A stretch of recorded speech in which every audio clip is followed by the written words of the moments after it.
పరచూరు మండలం నాగులపాలెం గ్రామం వద్ద అదుపు తప్పి లోయలో పడిపోయిన జీపు జనరేటర్ చీరాల వైపు నుంచి వస్తున్న ఎథియోస్ కారును ఢీకొని జీపు పక్కనే పడిపోయింది. ఇందులో షేక్ కరీముల్లా తనకు ఇద్దరు కుమార్తెలతో చిలకలూరుపేట నుంచి కర్లపాలానికి జనరేటర్ తీసుకుని వెళ్తూ ఉండగా ఎదురుగా లారీలు ఆగి ఉండటంతో చీరాల నుంచి వస్తున్న కారు జీపు మీదికి దూసుకుని రావడంతో ప్రమాదం చోటు చేసుకుంది.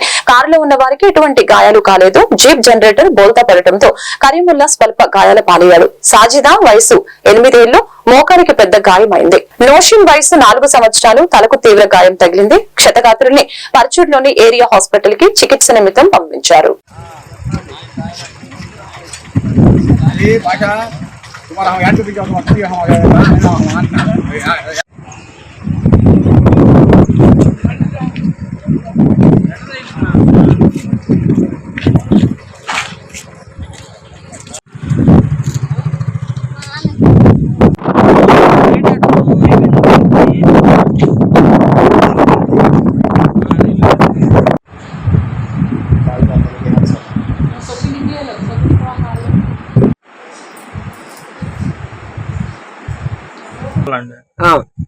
నేను జనరేటర్ మెకానిక్ అండి.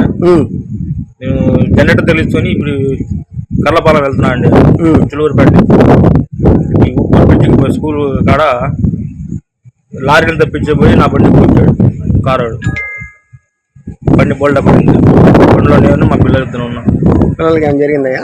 పిల్లలకి దెబ్బలు తగిలినాయండి. బాగా తగిలినాయా? బాగా తగిలింది. తీసుకెళ్తున్నారు హాస్పిటల్కి? ఇప్పుడు ప్రజెంట్ గవర్నమెంట్